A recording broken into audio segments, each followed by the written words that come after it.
Bonjour. Après les troubles qui ont eu lieu il y a quelques jours à Buea, dans le sud-ouest Cameroun, la vie a repris son cours et les populations peu à peu ont retrouvé la joie de vivre. Nous en parlons dans ce journal. En culture, c'est en exclusivité et au micro de Canal 2 International que le président français Emmanuel Macron a annoncé et procédé au lancement officiel de la saison culturelle de l'Afrique en France. Vous l'écouterez dans ce journal. Voilà pour le sommaire.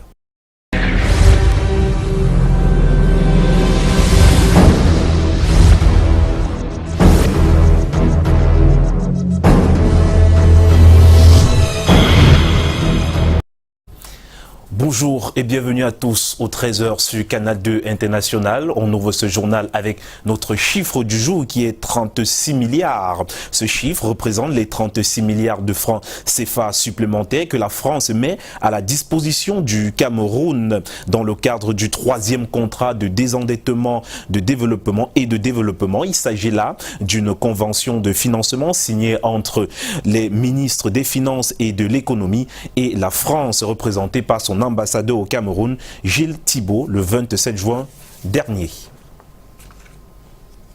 Et une autre, avant de commencer véritablement ce journal, parlons des élections et du rôle des journalistes en cette période cruciale. Un atelier de renforcement des capacités des journalistes en matière de couverture médiatique des élections et de la promotion des scrutins pacifiques au Cameroun se tient depuis ce matin à Douala. Cet atelier est organisé par les Nations Unies. Je vous propose d'écouter à notre micro Jean Dita, formateur ONU.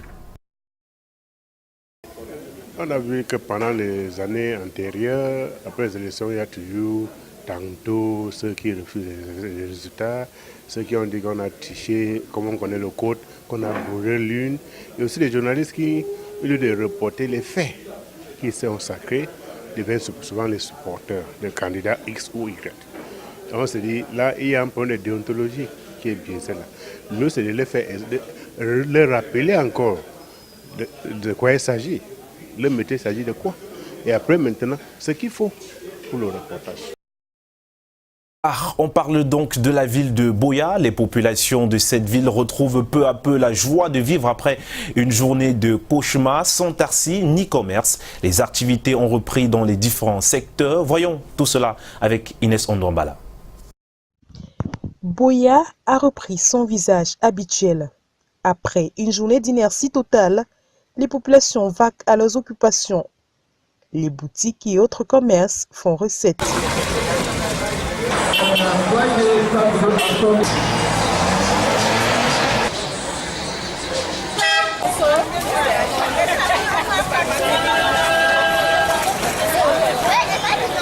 C'est une ville de Buea animée que l'on a vue ce matin.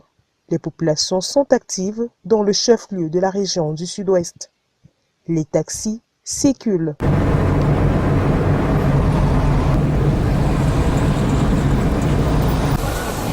Yes. Nous avons baladé nos caméras hier dans ce garage où il n'y avait pas l'ombre d'une vie. Aujourd'hui, tous les ouvriers sont à pied d'œuvre.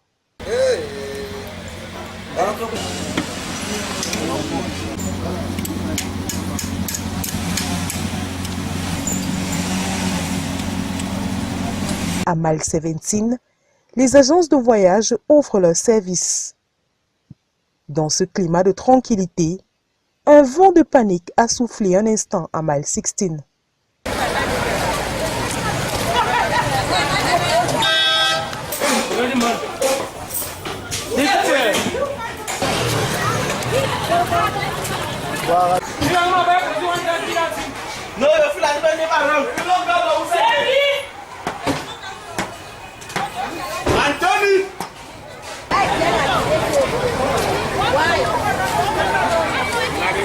Plus de peur que de mal, le calme a repris son droit dans la cité. La santé est au cœur des préoccupations dans la ville de Konsamba. Une campagne de consultation gratuite a été organisée pour permettre aux nombreux malades de bénéficier d'une prise à charge complète. Cette campagne s'est tenue à l'hôpital général de Konsamba, Katiken et Stéphane Binac. Depuis 6 ans, Christian Epale Bombay lutte avec cette cicatrice téléisienne. J'ai commencé mon mal à la fin d'une varicelle. Quand la varicelle est finie, c'est là qu'il y a eu des cicatrices qui sont restées. Le jeune élève de 3e fait partie des cas sélectionnés pour une prise en charge par Sa Majesté Parfait Godokpan. C'est un cas difficile. C'est un cas difficile, on va prendre en charge. C'est donc un début de soulagement pour ce jeune adolescent, tout comme ces nombreux malades qui ont bénéficié gratuitement de la campagne de santé qui a séjourné 3 jours en Konsamba. Je suis arrivé ici il y a moins de 3-4 heures de temps. Je suis fixé sur mon état. Si on pouvait faire ça au moins une fois tous les 5 ans même, beaucoup de Camerounais seront soulagés. Parce que beaucoup sont malades et n'ont pas les moyens de se soigner. Beaucoup sont dans les maisons encore. Et nous allons leur dire demain, peut-être ils seront là. Ils vont faire des efforts parce que ça n'a pas été trop divulgué. Moi, je venais à l'hôpital et j'ai supporté jusqu'à avoir mes médicaments. La campagne de santé, initiée par le chef du village Sompois, vise à aider les citoyens malades. Elle a pris ses quartiers ce week-end dans le département du Mongo. Il s'agit de vivre ensemble. Il ne s'agit pas de promouvoir de vivre ensemble, mais il s'agit de passer directement à la pratique. Donc c'est cette pratique-là qui nous amène en Konsamba aujourd'hui, de nous rapprocher de nos frères, de Konsamba, du Mongo en général. C'est donc la ville de Konsamba qui a été choisie cette fois pour secourir les citoyens. J'ai pensé aussi à Konsamba parce que j'ai des souvenirs de Konsamba. Konsamba est une ville historique du Cameroun.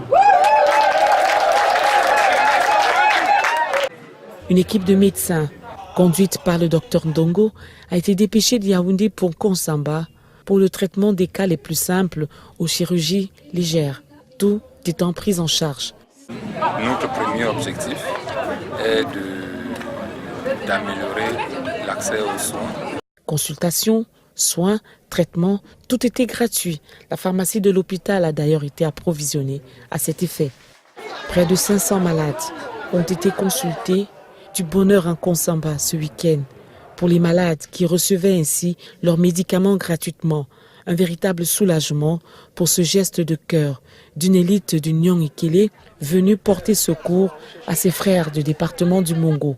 Une campagne humanitaire, loin de toute considération politique, Parfait Godokpan poursuit ainsi sa caravane qui appuie les actions de la première dame Chantal Biya.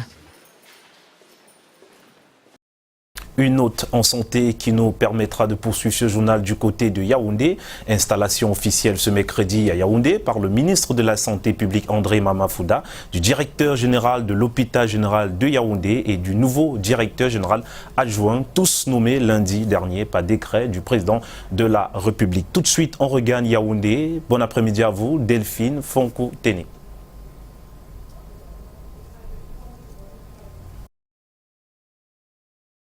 Responsables de l'hôpital général de Yaoundé sont officiellement en fonction. Le professeur Djenthieu Vincent de Paul et Victor Claude Eyenga viennent respectivement d'être installés comme directeur général et directeur général adjoint de ce centre hospitalier. Le ministre de la Santé publique, en sacrifiant au rituel, leur a recommandé propreté, professionnalisme et saine collaboration. Je vous propose d'écouter André Mamafouda au micro d'Arnaud Guefak et André Marindia. La grande prescription est que les deux travaillent en équipe, d'une part. Deuxièmement, qu'ils s'assurent que tout le personnel est mobilisé et mette tout son monde au travail, que cet endroit soit un endroit propre, un endroit accueillant, que les patients qui entrent trouvent toujours du personnel professionnel afin que les nombreuses personnes qui entreraient ici malades puissent ressortir en bon état de santé. Je leur souhaite donc plein succès dans leur mission et leur dit que l'hôpital général de Yaoundé doit devenir la première référence dans la ville de Yaoundé. Nous y reviendrons amplement au journal du soir. C'est la saison des résultats des examens officiels de la session 2018. Les candidats au BEPC sont fixés sur leur sort. Le tout premier diplôme de l'enseignement secondaire général est peu vendu sur le marché de l'emploi. Une question dans ce journal. Que vaut le brevet d'études du premier cycle sur le plan socio-professionnel? Tentative de réponse dans ce reportage réalisé par Arnaud Guefak et André Marindia. Quoi, on voit pas le coup? Jour de résultats, course folle aux jambes d'une candidate admise. Elle, brevetée, l'émotion au comble. Trop bien, le mot me manque même pas exprimer ce que je ressens, je suis trop contente. Diplômée de dernière session, une parmi les 130 000 en moyenne de chaque année depuis bientôt 5 ans. Fin d'études de l'enseignement secondaire général premier cycle validé. Un sésame qui tombe. Question autour de son poids dans le système éducatif camerounais après 71 ans d'existence. L'analyse est figée sur le besoin du monde socio-professionnel. Je prendrai un cas pratique avec une connaissance que j'ai au quartier. À partir du BEPC, il a réussi à mettre sur pied un cabinet de soins. Et je vois là recruter environ 10 employés. Je pense qu'aujourd'hui, avec un BEPC, il est possible pour un Camerounais justement de s'insérer. Parce que le BEPC offre la possibilité de faire un ensemble de concours. Avec le BEPC, nous pouvons être soignants, nous pouvons craindre les neiges, mais nous ne pouvons pas faire des concours comme l'ENAM. Normal, l'ENAM, comme bien d'autres prestigieux concours, sont à exclusivité baccalauréat et licence aujourd'hui. La limite du brevet d'études du premier cycle est vite consommée. Petit diplôme donc pour petit concours. Même si la course au petit concours est parfois organisée avec sur la ligne de départ des aînés académiques. Mais les pronostics qui accompagnent sont faux de l'avis de certains pédagogues. Je suis vraiment désolé pour ceux qui estiment qu'avec le baccalauréat, vous pouvez facilement passer un concours niveau BEPC. Le niveau BEPC, c'est le niveau BEPC. Celui qui sort fraîchement de 3e a plus de chances de réussir un concours BEPC que celui qui fait par exemple la classe de terminale ou celui qui est en 3e année universitaire. Le BEPC est pris à son juste poids à chaque coup d'exigence. Mais des brevetés chômeurs, il y en a au Cameroun comme de l'eau dans l'océan. On parle autre chose dans le journal. La coopération Cameroun-Canada s'accentue dans le domaine du transport aérien. Après la livraison il y a quelques temps du premier Bombardier 400, les responsables de cette entreprise sont venus réitérer leur disponibilité à travailler aux côtés du gouvernement camerounais pour davantage assainir le secteur du transport aérien. Ils ont été reçus en audience par le ministre des Transports, Jean-Ernest Massenanga Labibéré, Jean-Paul Botibon, le vice-président de l'entreprise Bombardier commercial Aircraft, s'exprime sur le but de leur visite au Cameroun. On l'écoute. Le but de notre visite, c'était d'abord de rendre hommage à la direction générale de Camerco, aux autorités de tutelle, l'aviation civile et au ministère pour un petit peu officialiser notre engagement par rapport à la livraison de cet avion qui a eu lieu il y a un mois, à laquelle on n'avait pas pu être présent. Donc on voulait bien montrer qu'on était de tout cœur et dans tout notre engagement derrière ce projet et le développement de la compagnie aérienne, son expansion, à la fois d'un point de vue opérationnel, mais aussi pour le peuple camerounais. Nous sommes bien évidemment ouverts à assister la compagnie aérienne dans son acquisition et à donner des recommandations, des introductions, des facilitations si jamais c'était le cas d'une acquisition en propre avec le gouvernement du Canada et l'organisme de financement EDC. Donc tout est ouvert et on est ravis de voir que jusqu'à présent la croissance est là, la compagnie se stabilise. Donc pour nous c'est un gage de croissance et de possibilité d'agrandir cette famille. En culture, la région du Mayo-Tanaga dans l'extrême nord Cameroun était tout récemment au centre d'attraction au palais polyvalent des sports de Yaoundé. Le temps de la première édition du festival culturel du Mayo-Tanaga, les fils et filles de ce département ont fait montre du vivre ensemble. Les temps forts de cette célébration dans cet élément. Du culturel en abondance, importation du département du Mayo-Tanaga à Yaoundé, la capitale. Cliché d'honneur, 3 mascottes, la symbiose dans la danse. Le rythme est de Kapsiki. Kapsiki. Les Kapsiki sont une ethnie du département du Mayo-Sanaga, logée beaucoup plus dans la zone Rumsiki. Rumsiki, le pic qui fait notre fierté de tout le Cameroun. Ici, le festival culturel du Mayo-Sanaga, région de l'extrême nord. La première édition mobilise du monde au Palais des Sports de Yaoundé, événement fondé sur un triple but. Le but, c'est d'abord de renforcer la solidarité entre les fils de Mayo-Sanaga. Deuxièmement, comme nous pouvons le dire, c'est montrer de quoi nous sommes capables en matière de culture. Et troisièmement, c'est promouvoir le multiculturalisme en général. Il y a à voir et à savourer une diversité culturelle. De l'art culinaire mis au bol du couscous gombo, de kenekene ou encore du mets d'arachide épicé. L'autre tradition met en scène l'identité d'un peuple berger. Un animal mis en scène, ça s'appelle la libération du taureau. Le taureau a été gardé, nourri dans une cage, dans sa cage, pendant 2 ans. 2 ans, on le nourrit, 2 à 3 ans. Et après ces 3 ans, on libère donc le taureau, on fête le taureau. Les danses traditionnelles se succèdent sur la scène. Une dizaine mis en compétition, le Shiziga, le Mofugudu et le Kapsiki se distinguent. Le représentant du ministre des Arts et de la Culture est comblé et lâche le mot. Un mot d'encouragement, des félicitations aussi. Et le MINAC sera toujours auprès de tous ceux-là qui veulent aider à sauvegarder, à promouvoir et à développer notre culture. Le spectacle est vite dilué par la modernité. Un artiste de la contrée tient ici le public en haleine. Le meilleur reste à venir. Exit Festimat, édition 2018, rendez-vous en 2019. La suite de l'actualité de ce mercredi, c'est à Douala avec vous, Junior Ossan. Merci Delphine Fonkoutene pour quitter définitivement Yaoundé. Rappelons que l'ambassadeur de France au Cameroun, Gilles Thibault, sera reçu cet après-midi, du moins ce jour à Yaoundé, par le président de la Commission nationale pour la promotion du bilinguisme et du multiculturalisme, Peter Mafani Moussongue. Et puisqu'on parle de la France, après la Mauritanie, où il s'était rendu pour participer au sommet de l'Union africaine et évoquer les questions de sécurité auprès du G5 Sahel, Emmanuel Macron, président de la République française, atterrit à Abuja, la capitale nigériane, hier mardi pour une visite de 2 jours. Eric Goff, notre envoyé spécial.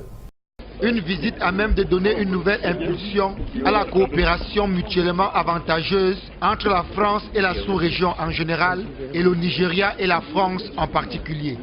Le tête-à-tête entre les 2 chefs d'État a été marqué par 3 grands sujets. La lutte contre l'insécurité dans la sous-région, le développement économique et la culture.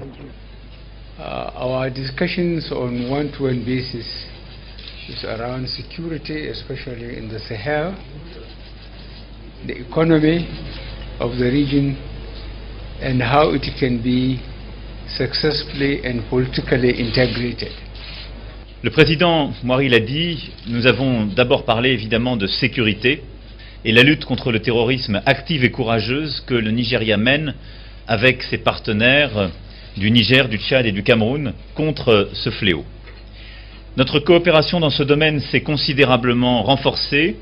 Nous appuyons l'armée nigériane et ses partenaires du bassin du lac Tchad, notamment en matière de renseignement, et nous appelons les 4 pays concernés à encore aller plus loin dans l'effort de défense et de stabilisation dans cette région. Emmanuel Macron a ensuite rejoint Lagos, où, accompagné du gouverneur de l'État, il a lancé la saison 2020 des cultures africaines en présence de Angélique Kidjo, Youssou et une pléthore d'acteurs nigérians. Cette visite du président français au Nigeria intervient quelques jours seulement après un entretien téléphonique qu'Emmanuel Macron a eu avec le président Paul Biya. Une conversation téléphonique au cours de laquelle ils ont abordé des questions actuelles de politique bilatérale entre la France et le Cameroun, des enjeux de sécurité régionale et de la crise anglophone. Les enjeux de sécurité régionale, il a également été question de cela au cours de l'entretien ici au Nigeria entre le président français et son homologue nigérian. Il est important de rappeler que sur ces questions, le Nigeria et le Cameroun sont en phase. D'ailleurs, depuis quelques mois, les autorités camerounaises, en symbiose avec les autorités nigérianes, travaillent en phase avec la communauté internationale pour le retour de nombreux réfugiés camerounais au pays.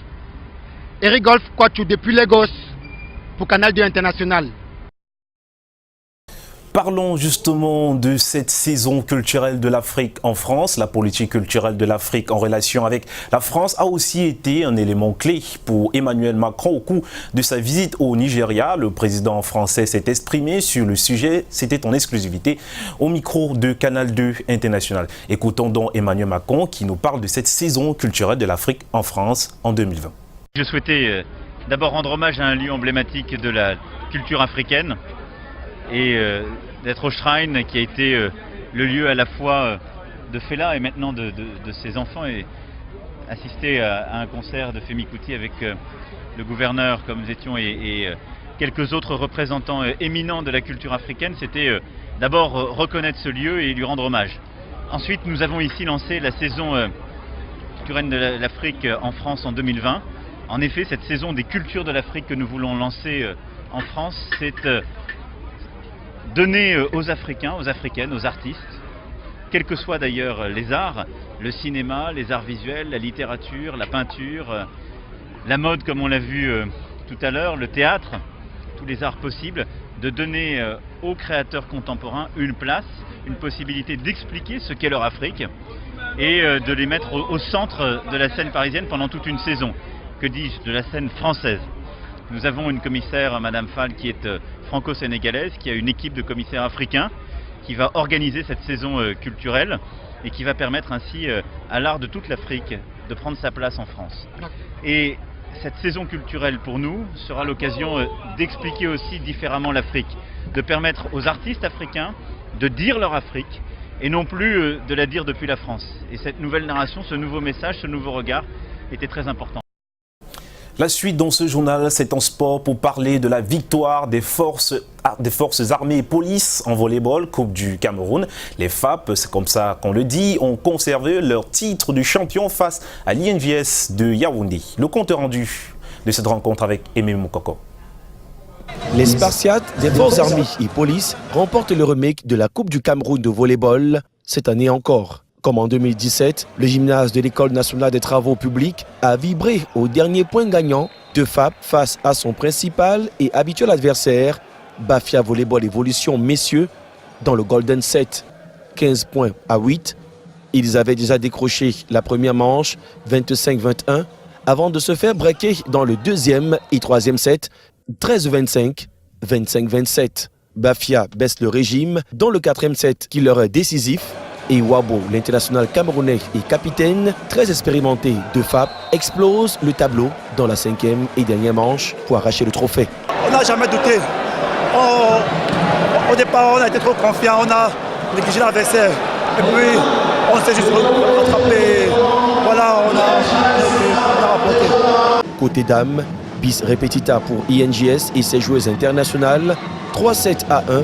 Face à Bafia Volleyball Evolution, le score de la précédente finale à l'affiche samedi dernier pour la Coupe du Cameroun est un match largement dominé par les institutrices. Au filet, Ngontame et les siennes ont fait le boulot et célèbrent un trophée de plus dans leur large palmarès dans le volleyball camerounais au féminin. Nous avons d'abord joué sur l'effet de surprise parce que la configuration de notre équipe a changé.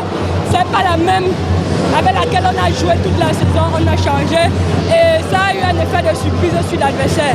D'un et de deux, nous avons été calmes, posés et efficaces. Donc voilà notre force. En levée de rideau, c'est les vétérans de l'ENAM qui ont battu 3-7 à 0 ceux de Bépanda.